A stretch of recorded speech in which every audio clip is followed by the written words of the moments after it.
Kayfabe Weekly Shoot 56. My name's Ed Piscor. I'm Jim Rugg. Jim, what day is it, homeboy? March 11. What you been up to this past week, man?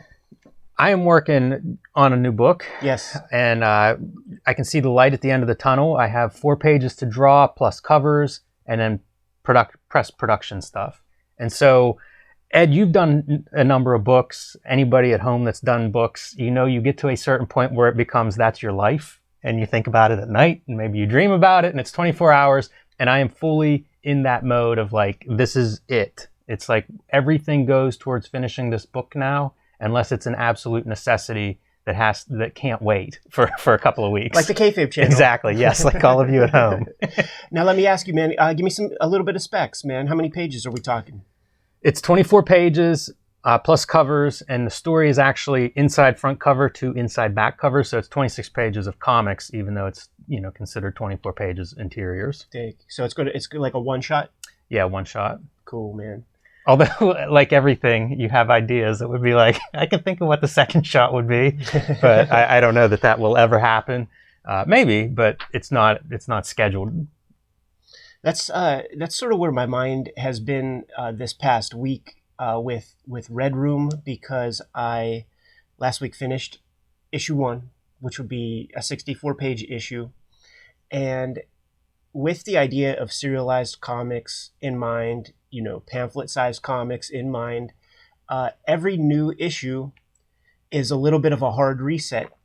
What Red Room is introducing catastrophe to the world, basically. The idea that the Red Room urban legend is real. There are people out there streaming for entertainment, murders for fun and profit, Bitcoin, hard to chase that paper trail a little bit, the dark web, you could surf anonymously. The pieces are there for it to exist. It doesn't exist.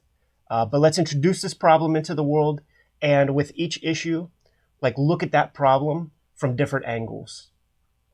So the past week has been a little bit of consumption mode. You gotta refuel the inspirational component to your brain, man. And with a hard reset, I'm now introducing, and I have to develop a new set of characters. I don't make anything easy for myself, man. So it's like I'm not gonna keep visiting these characters and the same characters that I introduced, though there will be recurring characters. These first characters that you've seen on Instagram or whatever, they'll bookend the first quote-unquote year's worth of comics, and so it'll create a tidy book. But that's where I've been this past week, man. I kind of came up with the bullet points for what issue 2 will be. But in order to get there, I had to watch some flicks. I read a lot of books, read a lot of comics, man. Revisited the bulk of Frank Miller's Daredevil. Just finished 181 before I went to sleep. And with the idea of serialized comics in mind, why not read the best serialized comics that have come out from the big two and try to get a little bit of insight?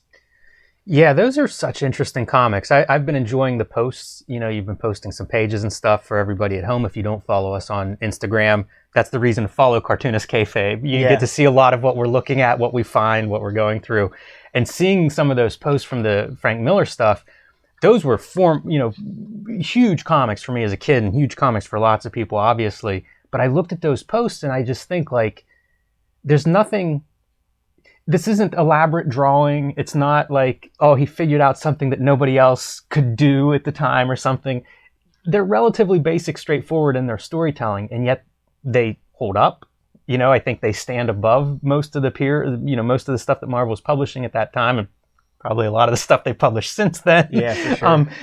And I look at it and think why? What is it? And it's obviously it's just the arrangement, of those same ingredients we all have. It's remarkable though to see those pages and how great they look. And of course, I think everybody says it, but Klaus Janson, it's amazing what he does in those comics. Yeah, absolutely.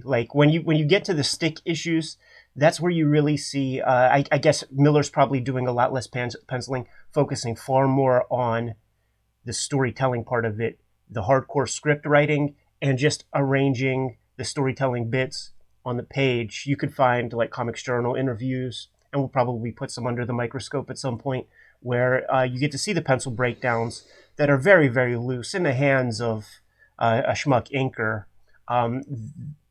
There's a lot of panels that are very ugly anyhow, but in the hands of like the wrong inker with the pencil breakdowns that Miller provided, it could have been forgotten comics.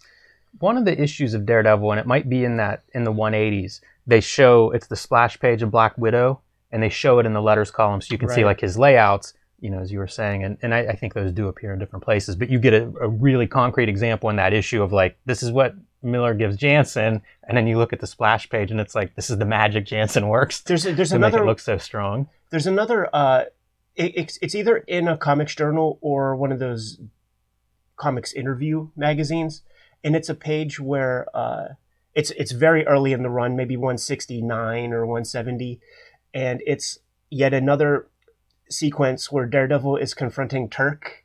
And, poor Turk. Yeah, every issue, every single issue, man. And actually, that's one of the things that is fun.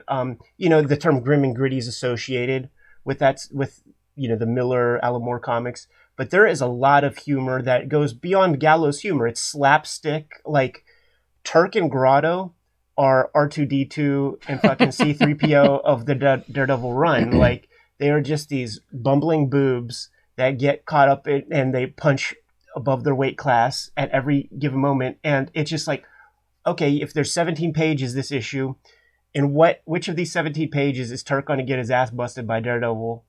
And in what form or fashion? And there's like 3 issues in a row where the glass gets busted in this old dive bar. And then like, you know, the rule of threes, man, like in the third one, they're teasing it, and Josie's like, "Oh, not again! These things are expensive." And like they tease it, and it's like the tip of the toe is like the shadow of it, or like the glare is like on the glass, and Daredevil like pulls them back or something. So there's like a lot of funny stuff, man. When there's not Turk and Grotto, there's Power Man and Iron Fist, and their boobs, they're goofballs in the thing. You know, like Daredevil is spending all of his energy trying to figure out how to get away from them because they've been solicited into being like his Matt Murdock's bodyguard. And Matt Murdock's on a mission, Daredevil's on a mission, so he now has to figure out how to get away from these guys who are misguided do-gooders, to say the least. So it's very good comics, man. Yeah, they read well, they hold up well. It's a very forward style, I think, writing-wise, that has aged great compared to some of the other comics that were popular at that same time period that were much more verbose and caption heavy. Yeah. Here's the other thing that's very, very good. Something, you know, I'm sort of in like writing 101 when I'm putting together this stuff and what I'm thinking about as I'm reading these comics. And Miller is very good at thinking through the characters a little bit more, especially the villains, and giving them, making them closer to 3 dimensions, giving Kingpin like a real reason to, you know, put his white suit back on and get back into the game. You know what I mean? Same with Elektra. He adds enough stuff there that gives you something to chew on, more than just, you know, the mustache twirl kind of villain. And I think that's essential. Like, everybody has a motivation, down to, you know, Foggy Nelson or whatever. And I think this is something that one has to be mindful of. I think that's something that sets that series apart from the other comics that were coming out at the time, because it's like you said, like some of those drawings are just flat out even ugly. The proportions are all wrong, but it doesn't matter. The storytelling matters. I think it's an enhancement. The oddness of the art? Yeah, oddness, eccentricities. I forget, literally this week I was thinking of some cartoonist, and it was like, they lack the eccentricities that I want. It's like they're perfectly sound, their figure works, they're so good in every way, and it's like, well, it's dull. It's dull. And I mean, like, you could say similar things about Kirby is like this, is like there's a wonky quality. Yeah. And again, I'd rather call it an eccentricity because I mean, these are guys who are some of the most successful visual artists of the 20th century. They know what they're doing, but that oddness is important. Like you sort of need that. I think it's how you can imply movement with some of these weird choices, especially when it's one limb or, it's like half the figure's in one state and the other half's like twisted in a way that doesn't exist in one moment. Right.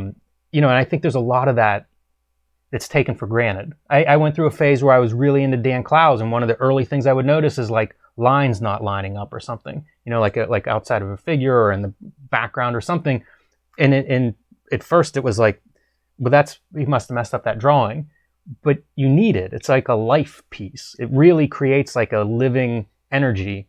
And the stuff that's perfect, no thanks. Sure. Yeah. Like if you once again add the Cartoonist Kayfabe Instagram to your Instagram portfolio of follows, because I dug out my Power comics, the Dave Gibbons, Brian Bolland comics that they did before 2000 AD. We did that shoot interview and I asked him, Dave, where the heck did you come from? And if you take a look at the Power comics inside issue 1, it gives the story about like where it comes from and everything. But I guess I just forgot about that part and didn't realize that those comics were done before 2000 AD. And it's a much more raw Brian Bolland, and I like it. I like it more than Killing Joke, Brian Bolland. Like the precision of... Now, he's got enough there is weirdness to his stuff, but the precision of it makes me feel like he's just not having fun. And before I got into the game and could see behind the curtain and know what it takes to like make something like that, or have some idea, I should say, because I bet it's even more ridiculous and obsessive than I think. But as a kid, I would marvel at the perfection of it, but then be like, that doesn't look fun at all. He's an anomaly for me because I think I guess if I were going to like cite my favorite Bolland stuff, it's his cover work. Yeah. And there is a perfect quality to his drawing, but it still has that life. So it is an oddness. Like he's finding the life part in a different area than what we're talking about with like a Frank Miller drawing or something, because he has that quality. Like so many people that do that kind of cover work that's very precise, it's stiff and dead. Yeah. And I never get that sense with Bolland's cover work. Some of the interiors I think are a little stiffer. Mm-hmm. Like some of this stuff, probably Killing Joke maybe being some of the stiffest work of his in a lot of ways. Yeah, as a cartoonist, once again pointing to the Gibbons shoot interview when we were talking about like great collaborations, and you can only appreciate the collaboration that Kurtzman had with Wood and Elder if you see the other stuff that those artists did without Kurtzman. Because they're kind of like all over the place. They're composing very pretty little drawings that have nothing to do with storytelling. And Brian Bolland's storytelling, when he's on his whimsy, is like that. It's like he's focusing more on making pretty pictures than advancing the story. So in a lot of ways, it's masturbatory, man. It's so funny you say Wally Wood. Like literally, I posted some Wally Wood stuff yesterday. So gorgeous. It is gorgeous, and it's exactly what you say. It's pretty pictures. Like that's totally what it is. Like I didn't even, I was just posting them for that reason, and they're gorgeous. But you're 100% accurate, I think, in that description. That's the basis of the whole 22 panels that always work. The truth is, for storytelling purposes, they don't necessarily. You can't just plug those in. But for a guy who's illustrating this like picto-fiction of, an L. Feldstein horror strip, plug any of those in where you could fit it in underneath all that goddamn text, man. We're going to have to look at that sometime. What's that? The 22 panels that always work. Because I thinking of it through the lens of like illustration or visual acumen as opposed to panel-to-panel storytelling, I think it'd be interesting and telling to kind of look at it through that lens. There's some good comparing and contrasting. We could dust these books off the back right there, man, and give some good examples. But I think it's a youthful idea to want to be precise when you're figuring things out. And I think that it's probably reasonably important in a lot of ways. Like, I think that Miller could probably do a good croquis life drawing sketch at a life drawing session if he was tasked with doing that. But once you know where those muscles are, get some hip hop into it. But when I was at art school, I really remember there was this one guy who would fucking kill himself. Like, I lived in the mansion, 30 dudes, and you're in close enough quarters that you're picking up on everybody else's eccentricities, just in terms of like how they live their lives. And this one dude would fucking come home from school and go to sleep. So then he would wake up at like, say, 10 p.m. and then just stay up and go to school, come home and sleep. And everybody else is sleeping. And I actually put myself on his schedule a little bit to just kind of snoop and like that Kobe type shit. Like, if this guy, if this dude has the secret, like, let me see if he has the secret. Yeah, right. And it was this guy fetishizing and being meticulous about all of the academic craft of, like, say, constructing the figure. So he's like meticulously, like, on a tracing paper, like maybe tracing the head, and then like making sure that the character is like 11 heads tall. And then he's putting that same head and creating like some perspective so that it's like however many heads wide, like the shoulders should be. He's doing all of this stuff and creating these insanely precise like pencils. Say that would be the assignment of a page of comics in pencil. He went to RISD, and I think like the way illustrators were taught back in the day, and when we stay at Pitzer's house and you see some of those roughs and shit, like the presentation is everything. Watch an episode of Mad Men and you see like they have the board and the little tear sheet, the little tracing paper they lift and they present the thing, because the idea is that you're trying to attract a blue chip client that can maybe give you 6 figures worth of pay, man, to like make their thing. So like they want perfection even at the early stage. And I think he like learned illustration that way and is trying to apply that to comics. But we had 10 assignments a week that had to be due every week. And this motherfucker was killing himself. And he was making these academically perfect figures that were dead on the page. Dead. So uninteresting. Lacked so much dynamics. And for all the work that dude put into the stuff, he would get shit grades.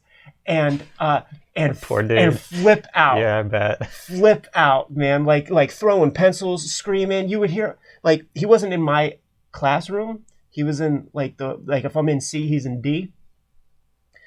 Motherfucker, door slamming, and it's like, oh man, Steve must have got a bad grade, man. Oops, I said his name. Well, I think you're okay. I think you're okay. Steve's a pretty general name. It's probably more than one Steve is gone. Yeah. It wasn't Steve Bissett. Right. I do that on live streams and shit, man, where I'm like, I'm not going to say the guy's name. And then I started getting into a story, blah, blah, blah, blah, blah, blah, blah.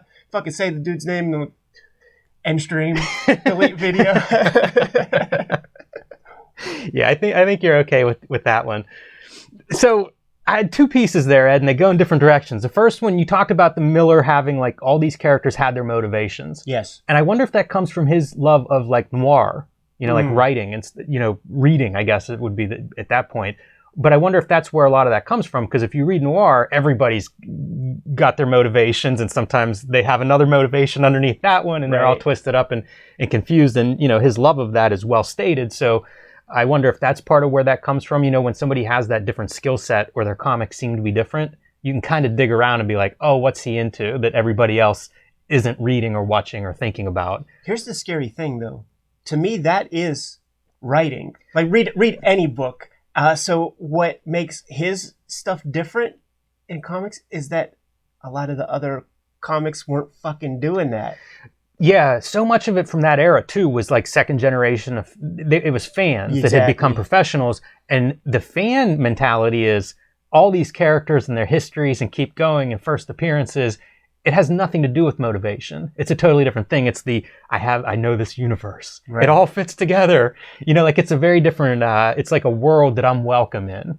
for that generation, I think. So those are definitely different motivations. And the noir stuff, you know, like part of that writing was like boil it down to its absolute essence. Right. So it is storytelling 101 in a lot of ways, where it's like, there's the character, there's their motivation, and there's Chekhov's gun in between them.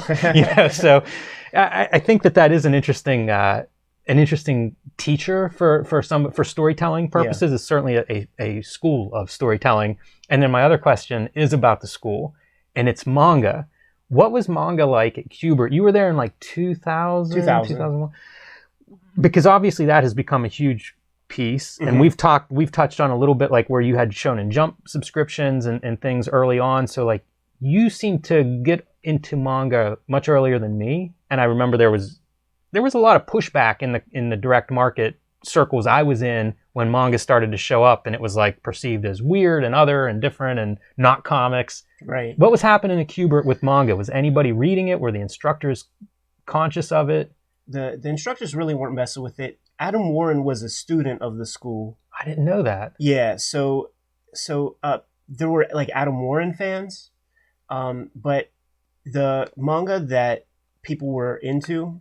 Okay, here's the exact time frame, because only volume 1 of the Dark Horse version of Akira was out when I was in Kubert school. Because I remember like when some dude came in with that, and that fucking Tonkobon was fucking passing around to everybody. Everybody's just like mind blown by that thing, because the epic stuff was already kind of hard to get.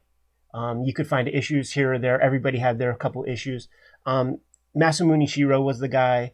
Everybody had, like, most people were familiar with his body of work. Ghost in the Shell predominantly. And then there were like the dudes who were pervish and fucking with that like late period, like basically the contemporary Masamune Shirow that is just like weird Photoshop girls in weird positions and stuff. So there was a lot of that. But 2000 is the era of the Cliffhanger imprint, and everybody was jocking on Joe Mad and J. Scott Campbell's Danger Girl, Joe Mad's Battle Chasers. So it was like the American manga thing that most people were into. And there wasn't like the manga thing didn't happen in a big way. Yeah, I didn't think it would have, but I wondered if there were like battles or if that stuff was just, relegated to like, that's garbage. No, not at all. But well, that's good at least. But I wonder, like, everything was still oriented in the Western way, flipped and all that. But I wonder if they would have been resistant if it was like OG fashion. There was a lot of that, like, where people were just like, "Oh, that's not like my 8 balls." Like, you pay $4 for that thing, and they don't even color it.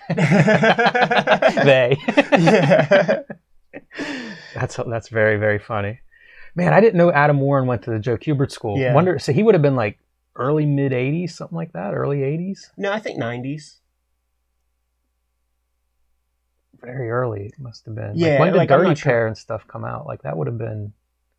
Did he do that? The Eclipse Dirty Pairs? He did some. Yeah. Yeah. So that would be that would tell you when, like, maybe late 80s. Yeah, sure. Wonder who his peers were.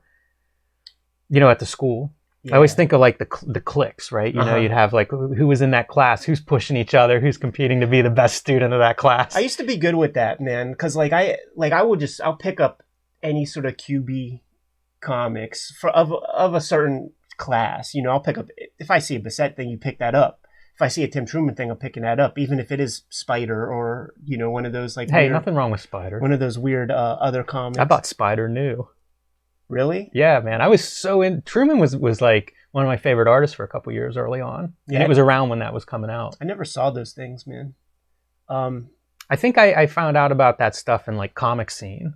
Dig. Comic Scene was kind of a good magazine. That was one that I would read, and it would always have like some indie coverage. It was usually very focused on whatever book was coming up. A couple of different titles, so like you could act on it, especially once I had access to comic book stores.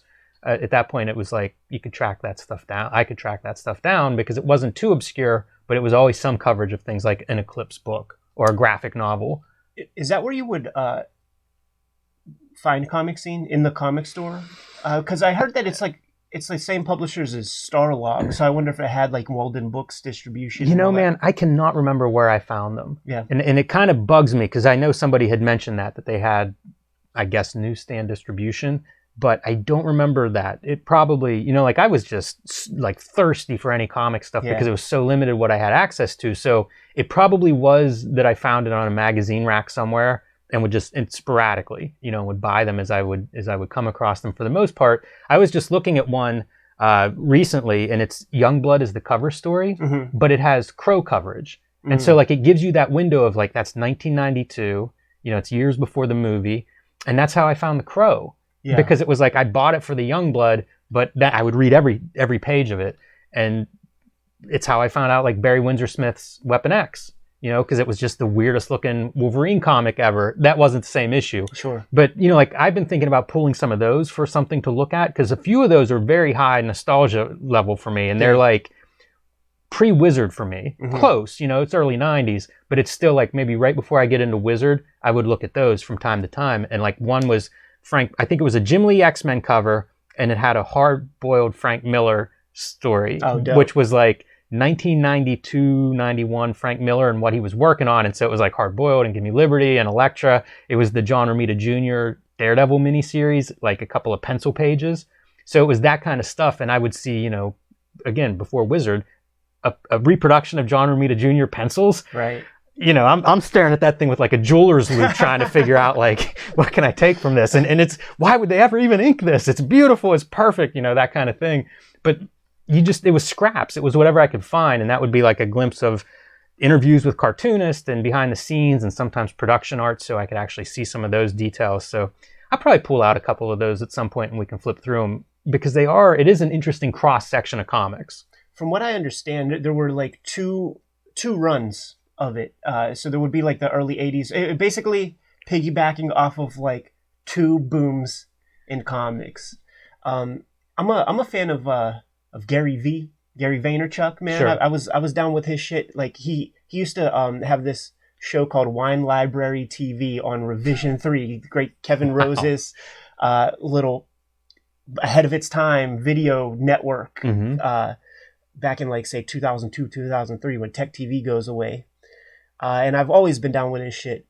And what he's been up to lately is he's the way he sort of created his entrepreneurial thing was in sports cards.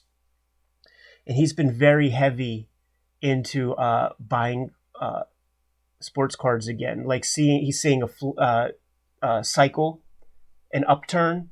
And so he's like scooping up LeBrons and scooping up, you know, Zion Williams, rookies and shit. And it just has me thinking like, well, the trading card boom happens right before the comic boom happens. Like, are we going to get like another wave, man, of like speculation?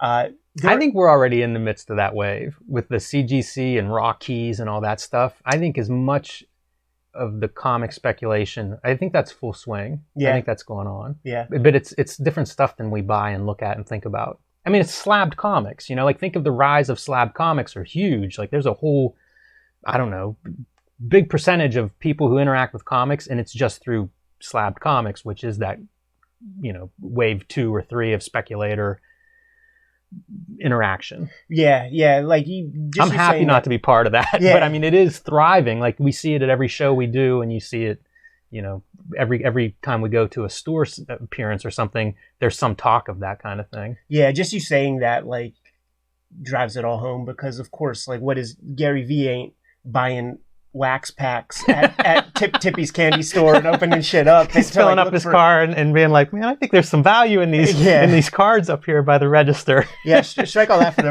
the record, man. It is interesting, those cycles, but I don't know. Yeah, it's hard for me to imagine comics returning the way they were in the early 90s in terms of the speculation manifestation, where it was like retailers speculating big or something.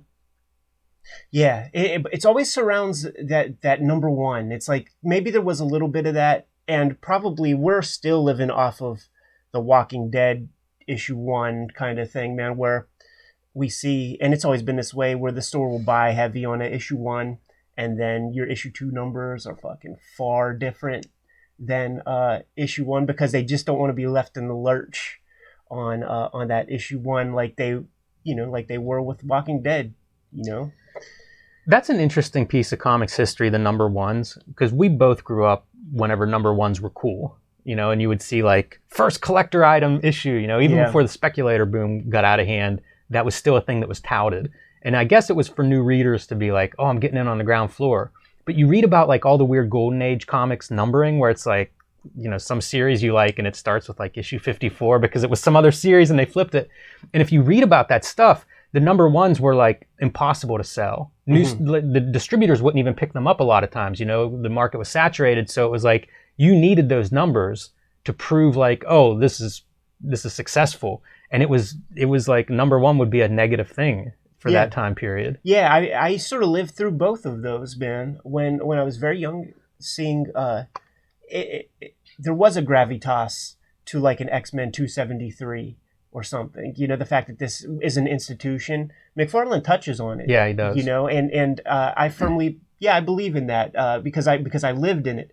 But I also felt the baggage of their bullshit continuity.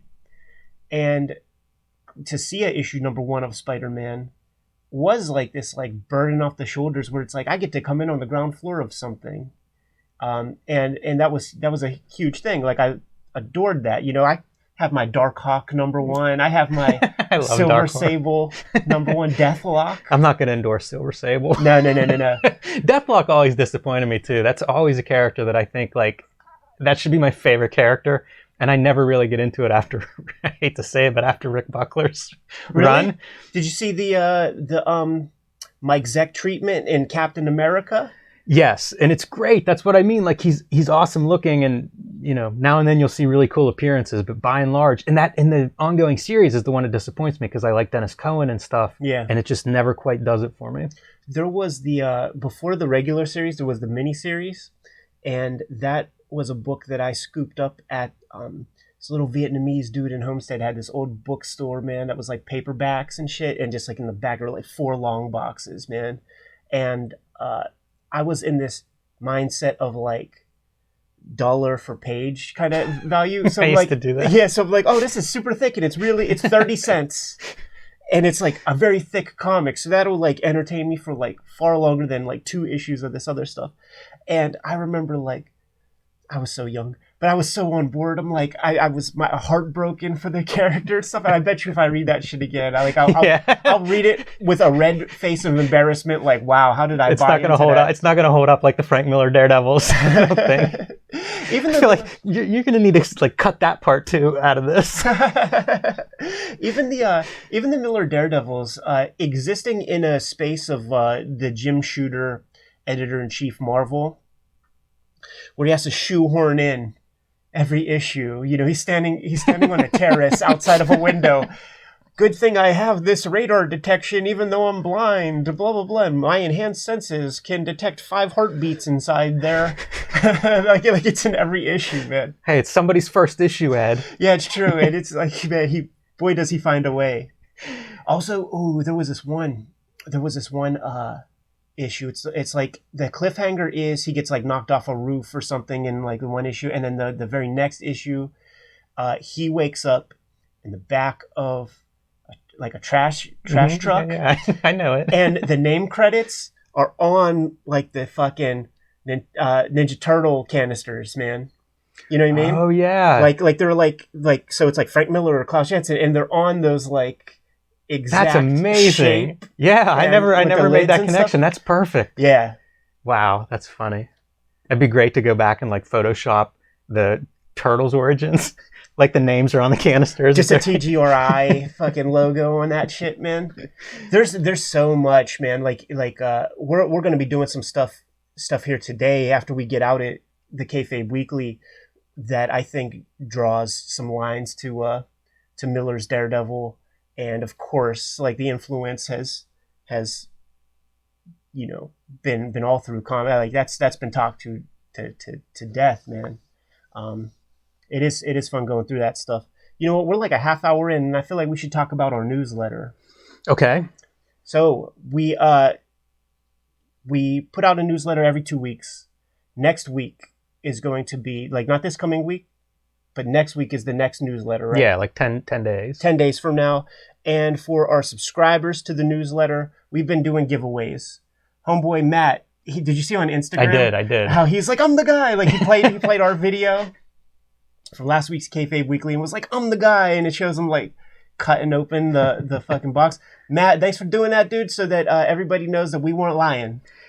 And as he was unpacking them, I realized, like, that might have been too big of a giveaway. That was a big giveaway. That's an instant collection. Start strong, but from now on, like, we're giving away, like, some big ticket items, man. This Floyd Farland comic, whether you know or not, man, this is very, very early Chris Ware, probably a second published comic. Good luck trying to find Comics Book or whatever that thing is that he did with James Sturm. You ain't finding that, man. Super early comic from Eclipse Comics. Jimmy and I were digging through the bins and uncovered that baby. You will not find it for anything less than $35 online. And yeah, really fun, interesting comics too. Interesting to see a guy as good as Chris Ware at this stage, because he goes in a totally different direction. But you see that kind of rigor. You see that kind of, like, doing something original and different and unique. This is a pretty great comic in a lot of ways. I love the Eclipse ad that you uncovered. That is like a triptych of, like, the six-man tag team, the forthcoming Eclipse books, and it's like Larry Mortar's Bean World, and it's Matt Fiesel's Cynical Man. And also a fun comic. Yeah. That's a hell of a lineup. And Floyd Farland. It's very weird to put Chris Ware with those dudes, and Floyd Farland not indicative of his work, of course. But man, like, his 3 books, those are pretty fantastic comic books. And they're like, you get the pairing. It's this odd black and white line that is not fucking Masked Man or DN Agents type very artwork far or from something, that, but from the same publisher. So it's like, I think it's like a strength in numbers kind of advertisement, where it's like, well, if you like one of these, maybe you'll give the other a shot. Eclipse has been the big revelation to me since we've been doing this channel, Ed, because it was just, when I started reading, Eclipse was going out of business. And so I would get scraps here and there of Eclipse comics, and some I really liked, Dragon Chang, Tim Truman. You know, there's certainly stuff that I liked even from back then. Yeah. But by and large, it was like, I had no idea how much they published everything. Like, they were sort of, all the indie publishers were just Eclipse. You know, like, they did everything. They had imports. They had a lot of, like, European and South American artists. They had stuff like Matt Fizel. You know, I don't know if he's done any other full-size comics besides Cynical Man that they published. So, you know, it is this spectrum. At the time, I was just interested in genre stuff, mostly Tim Truman stuff. Yeah. But they published everything. Brought to light the great Bill Sienkiewicz, Alan Moore, Miracle CIA Man. history, Miracle Man. So it's been interesting seeing, like, their history. I was just looking at Brennan McCarthy stuff this week, and, like, they published Freakwave. Mm-hmm. Well, they published Strange Days, which had Freakwave in it. It's 1984. I was reading it in, like, I always end up spend more time on the stupid editorials and stuff than I do anything else. But it's Dean Mulaney taking over as publisher, and I guess it was his brother, you know, moving on. But I was looking at it because Brennan McCarthy, I was looking at Sooner or Later, and then started looking at other Brennan McCarthy stuff. And it's like, it looks like it's the future. You know what I mean? Like, even now it looks futuristic. And then I see the date, and it's 1984. Eclipse was publishing that stuff. Unbelievable. So they have an incredible, the decade of the 80s, like, if it's an interesting book, I bet 90% of them have an Eclipse logo on them. I'm rereading also the Kitchen Sink series of Spirits. These suckers right here. I love those, man. Yeah, they're really, really good, man. My favorites are the earliest ones that have, like, the original coloring. Though I do like the Peter Poplowski, like, laser coloring afterward, and then of course they're going to publish it in black and white. The black and white ones were my soft spot. Yeah, and then they even have the Wally Wood and everything. But somewhere in here, there's an editorial that goes along with every issue that talks about the contents of this issue, and it's Cat, so valuable. It's Cat Ironwood, who writes this stuff for Kitchen Sink. So this is her before she jumps over to Eclipse. Never knew that she had anything to do with Kitchen Sink Comics. That's really interesting. She was in that editorial in Strange Days, by the way, because she was promoted to editor-in-chief, I believe. And she tells this story about when she was younger in college, had written to Marvel, wanted to work for Marvel. And Flo Steinberg? Yeah. Wrote back to her. And so, like, she references Flo. I mentioned that because we had mentioned that in our Amazing Heroes 1986 issue. It's so funny how, like, where these names pop up and stuff, but what a small world. Yeah, it's perfect, too. This is in October 83. So It's like she's going to Eclipse the next year. Wow. Fascinating. And if we ever do a Christmas episode... the mythical Christmas episode we've been talking about for 2 years. I drew this comic. Like, I copied this entire comic, man. Because, like, I got this very early. And when I was in my early phase of just, like, trying to reverse engineer everybody's work to try to figure out how to make comics, like, this 7-pager is one that I redrew myself, man, to try to inject a little of that Will Eisner energy. Yeah, the other piece that you see in all the Frank Miller Daredevil stuff, that was definitely a piece that he was bringing that I don't think the average Marvel artist was bringing into comics in the early 80s. One of the things that I was talking about in the Gibbon shoot was the kind of headbutting that would happen with collaborative teams, the overwriting, the purple prose, the overdrafting, and Miller is writing and drawing this thing. So he has no insecurity about, like, letting pages breathe. And in every issue, there are suitable amount of silent sequences, man. Wordless fight scenes and just stalking about that are just sublime. And those were not in proper comics at all. Like, the writer, there's a sense of guilt, I think, that a lot of the creatives in comics have in mind whenever they're putting the work together. I hear it in conversation at conventions all the time when I talk with these guys, man, where it's just like they feel like they have to kill themselves on every page, and it's really a kind of a doggy paddling. It's not serving the right. reader. It's not serving the story. It's self-flagellation at best, but it's now this accepted hive mind sort of thought process. You say guilt, and I wonder if insecurity is a better word for it. So, like, in the case of Marvel, it's a bunch of freelancers who want to make sure what they're doing on that page. Right. You don't want to fire me.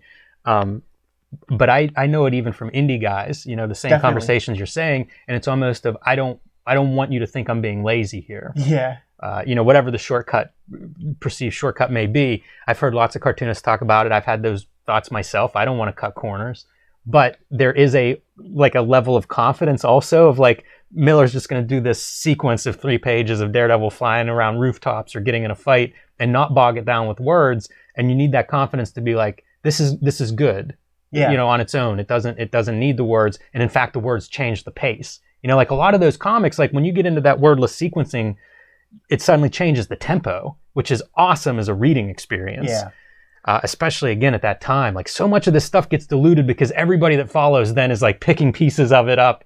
But never the I right always pieces. think, like, man, if you're reading this in 1982, it's nothing else would compare to it. I very late in life, like I was probably like 25, 26 when shouts to Nate McDonough, man. He had the issues of Craven's Last Hunt. Mm-hmm. And this is a comic I always heard about. I like Mike Zeck's work. If this is his opus, like let me check it out. And there's the villain early on is called Vermin, and it's like a subterranean rat creature guy. And he's stalking about and everything. And you're fully aware of like all of his thoughts the entire time. And it's just like caption everywhere. And I think they might even use like a Sam Rosen like serif font in the same way as like the Ben Urich kind of text in the Daredevil comics. And I'm just like, this comic is a perfect wordless comic. Like if there were no words, take all of that bullshit that whoever the writer was felt the need to put in there. And honestly, maybe it was a Jim Shooter mandate or something, you know, like Editorial sometimes is to blame for shit. I think there was a lot of creator insecurity under Jim Shooter's reign. Right. Yeah, man. If they're collectively burning effigies when you're out, you might not have instilled goodwill and good morale in your team, you know. But the comic, just give those issues a look again and pretend that the words ain't there. It's a really good comic that way. That's interesting. That's, I've said it before, so I won't go into too much detail, but when I was trying to figure out submissions and things, the Marvel submission guide, it was like, tell the story without words. So yeah. I would look at comics with that kind of through that lens of like, oh yeah, you can read this. And I still read a lot of comics that way. Things I'm not maybe that invested in the story, but I kind of want to give it a look. Pretty soon you get sucked in if it reads without having to go through a lot of the purple prose. Yeah. Let's talk about that new shirt, man. Oh yeah. In conjunction with the newsletter, we did launch a new shirt this week, and it is an Outlaw Comics approved by Cartoonist Kayfabe shirt. So we've been wanting to do an Outlaw Comics shirt for a while. I have sketchbook pages of ideas on that, and this one just seemed like the right idea. We often pass these things back and forth. I sent you a sketch of this, and you were on board right away. So if you haven't seen that shirt yet, there are links below this video to it. It's floating through our social media. Maybe I'll post another one whenever I get home today. But anybody that's has been clamoring for the Outlaw Comics shirt, we have one of those for you now, and it is available on our spread shop. So give that a look. Yeah, it's a perversion of the what do you call it? The Comics Code Authority. Yes. Stamp. A perversion. That thing is going on my covers. I'm putting that on my cover. Like, that belongs on the cover to Red Room. You know what I'm saying? Yes. So maybe with some like tape, a brown package or something. Right. Yeah, like they do with that sex criminal stuff, man. like that's a real good sales tool, man. It's just like pack it in there, dude. I was doing some comic shopping at going around town because we had some nice weather the past week, and went down to Ides, man, and that's like Pittsburgh's kind of like old school, like big comic shop. Actually didn't come out from the shop with anything, which is probably the first time in my life. That's a terrible feeling. I've had that experience. Yeah, like it's never happened to me down there, man. But it's just like they sort of just didn't stock up on what I wanted, and essentially like what I'll go there around this time of year because they're going to be having a sale in a couple of weeks. So everybody's waiting for that. So I go before while everybody's like at home, just so I could get the stuff that I really want that might disappear. But there wasn't anything there for me. Though the reason I bring it up is because there's so much good comics in the adult porn section that isn't porn. It's like, Gary Panther comics and all of that. And that's what that makes me think of, man. Like the brown it'd be a very fun video in that adult section to go through and just scratch our heads at what comics are there. Because there are some that aren't objectionable in any way whatsoever. Zippy the Pinhead quarterly collections from Fantagraphics of the newspaper strip. Like we get them shits for free, which is newspaper, but Mr. Ide and crew, they deem that to be adult material. Yeah, I guess so. Right in conjunction with like you're facing this direction, and that's like all the books and comics. It's a tight space, and your ass would be touching pornography tapes. And there is legitimate trench coat old dudes going through them shits, man. I have never been there when somebody's going through those. I think I would pass up on that section if I saw some dude like hardcore browsing. There's always browsers with them there, man. Must be time of day. And it may even be the same guy. And it's even worse. And they have... The weather was nice, but it wasn't that nice. Trench coats are worn. That's an ugly picture you're painting, Ed. I casually go into that adult section, and now you may have ruined it for me. Hey, man. Maybe when they put Faust 13 or 14 there, I'll be the one to scoop it up. It's like the Moby Dick of that makes Outlaw sense. Comics. Yeah, that makes sense for those to be there. Yes, there are some comics in the adult section that should be in the adult section, but just not all of them. Yeah, not Mouse. They have I think all their Catalan stuff is up there. Mm-hmm. And I guess some of that stuff is a little bit. It's funny because I always think of like Matty Audie's Super West. I think I got there. I guess that should be in the adult section. I don't think of it first as adult, but I mean, like, there's porn stuff spliced into those comics, so I suppose it makes sense that it's there. But I've gotten a lot of Catalan stuff there, the European graphic novel publisher of the 80s. Yeah. It's a good shop, man. Check it out. Like, I've known Mr. Ide for many years, and this when I was down there this past time, he's like, "What's your name again? Hey, oh, is that? Hey, what's your name again? The X-Men guy. Oh, what's your name again?" And I was like, "Jim Lee." What did he think of that? Yeah. Like he sort of walked away or something, man. Like we said, man, that's the old school shop, man, with all the old school values, man. Yeah, for sure. That is a fun shop to browse, though. You know, people that are coming to Pittsburgh for a comic shop tour, I would include that on your stops. Yeah, you're going to get that old school energy, man. Those are fun shops to go to visit whenever you're out and about, because I always think, like, you can judge these shops by when they were born. Yeah. And it's definitely of that 80s version, and there are a few of those around. But the great thing with those kinds of shops is, like, you find that dusty corner or pile of books, like, you can find stuff that's 30 years old, and it's just like, this has been out of print for my entire life. For sure. And it's just sitting here collecting dust for cover price or something. Yeah, like that's the cool thing about, like, almost all comic shops, man, is you got to, like, really comb their graphic novel section, because you might find that Alex Toth book on the road for cover price, man. It's just been sitting up there Very collecting true. dust since, you know, it came out in 1999 or whatever. I pulled a bunch of books for like $2 recently. There was like a sale, and it would be like a Spain Rodriguez comic called Boots. Never even heard of that. I never did either. I saw those pictures. Yeah, so it's like Sign Game, Justin Green. That's a really interesting book. Yeah, collection of his strips. Like Justin Green, the guy who did Binky Brown, one of the earliest autobiographical comics. And maybe the first artist edition. Yeah, for sure. Sign Game, he was doing, he was a sign painter, Yes. and these were like a strip in like a magazine, a trade magazine about sign painting. And so like he would do, I don't know if that was monthly or what, but it's a collection of those. And it's, once you get into those, like maybe that's a book that we could read and look at, because it's a lot of nuts and bolts of like invoicing, collecting an invoice, drumming up business, and some some more adventurous strips of him actually out sign painting. I love that stuff. Like I've talked about that before on the show, is I kind of have a love of that era and that trade.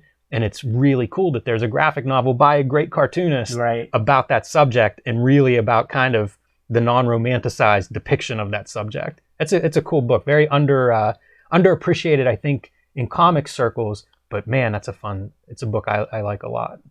That's a great find for $2. I spent a lot of time. I spent a day when it was like 60 degrees or whatever. I was like, fuck that, I'm not staying in, man. And I just went around town to odd spots to see what kind of comics were around. So I went to like all the exchanges in town, and if you're trying to put together a run of Neil Gaiman Sandmans and you're in Pittsburgh, go to Southside, man. You could get those trades for like $3. Interesting. And there's a whole bunch of them. I found there was Bill Mouse action figures, like saw a picture of that. Wild stuff, man.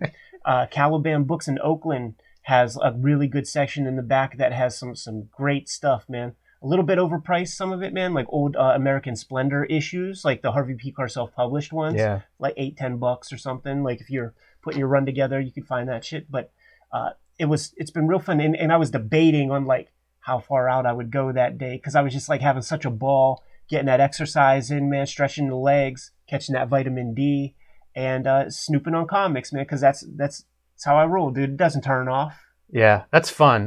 That's really fun. We ought to do a video of that sometime, of like going out to these these places that you wouldn't expect to find comics. I know Caliban's, they used to be like in the back, kind of in this like corner section. Still.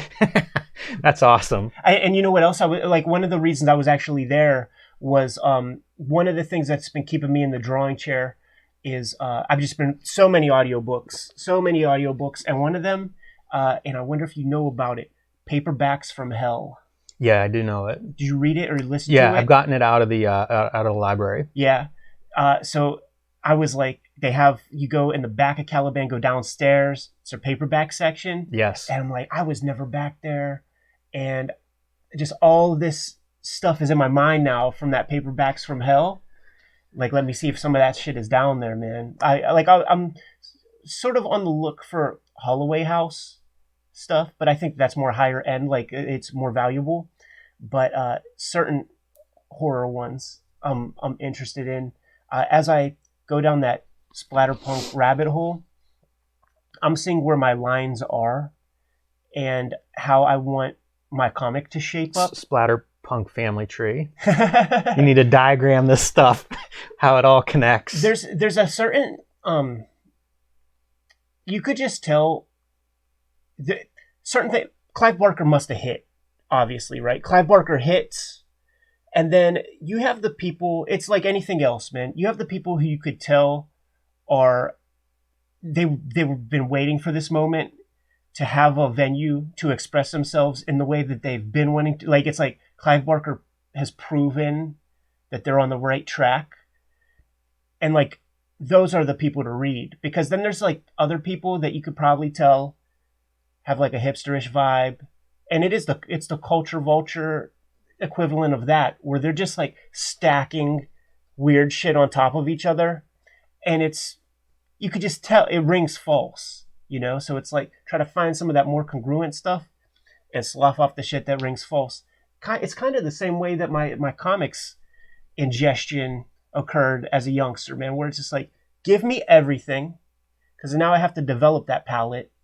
And I've been going down that Splatterpunk rabbit hole enough to know that, and it's sort of unfortunate, but it's the way things shake out. The names that you hear and the names that you know are the names, you know? Like, it reminds me, like, when I was a little dude, me and my brother would get a hold of those big rubber LJ Ren wrestler toys. And when we would find a guy that we had no idea, like, who this wrestler was, he was immediately our favorite guy. Like, hey, Dad, who is this guy? Oh, boy, that's Ted Arcidi. And it's like... Ted Arcidi was the guy from that run. and we're like, oh, Ted Arcidi's awesome. He was like the winner of like all of our little bouts and stuff. You get an old tape and you see Ted Arcidi, it's garbage. That is a name. Like, I've listened to thousands of hours of like old wrestling podcast stories and dudes talking about whoever and all these old stories. Never have I heard Ted Arcidi's name mentioned. We've said Ted Arcidi now more than all of wrestling podcasts put together. We're either like, really, we have earned our stripes today, or we've completely been kicked out of any kind of wrestling conversations for life. You're shot out of the cannon, man. You must remember Ted Arcidi, and you haven't thought about him for a long time. That's real funny. That's great. And it would always be that way, man. Like, in the Marvel Universe 1 cards, there was like Avengers versus Kang card or something, and I'm like, who is that right there?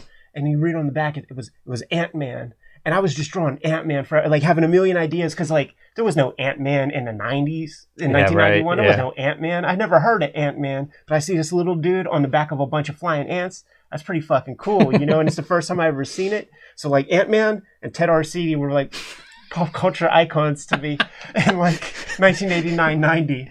Wow, that's very funny. Fighting for the underdog, man. Yeah, I'll say.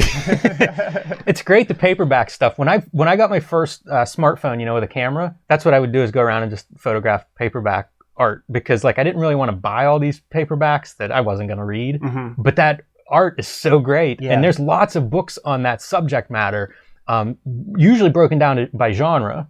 So, you know, like there's adult paperback art books, and often they'll trace some of the history, like the Paperbacks from Hell. They'll give you some context as to what you're looking at and maybe stuff that you may want to track down. But, you know, obviously sci-fi has a super rich history of great paperback illustration and stuff. The paperback format is just, it's so rich and it's just gone. It's just doesn't make any sense. It's not economically viable anymore. Nobody reads. Like, it's just gone. But any of these bookstores, like a used bookstore, you can often find a room dedicated to them. Like Half Price Books often will have a section of the paperbacks, you know, like the vintage paperback stuff. And if you start digging through that, like random selections, you'll see everything. Like every book publisher, nonfiction, genre, comics, like they've all gone through that format. Oh, for sure, man. You'll find true, like was it In Cold Blood, Truman Capote? You'll find that in I might have read that in paperback. Jimmy, we've been at this for about an hour, man. We got a lot of stuff to record today. Yeah, I have one more piece before we totally wrap, and that is a recommendation for people. We did the RE reproduction guide with Jordan Crane. I follow him on Instagram. He's, I think, JD Rancor on Instagram. And he has been Instagramming, putting together a book. Yes. So like the last, 9 or 10 posts of his have been videos of him doing everything from collating and stapling and folding to like rounding corners. And there's a guillotine cutter that he's been cutting stuff with, which is such a great piece of machinery. Like I watch it and I just have envy that I don't have one of those in my garage. But it's really awesome because like he's a craftsman and a bookmaker and a printer. And he printed these things himself, so it's like the whole process of him putting this book together.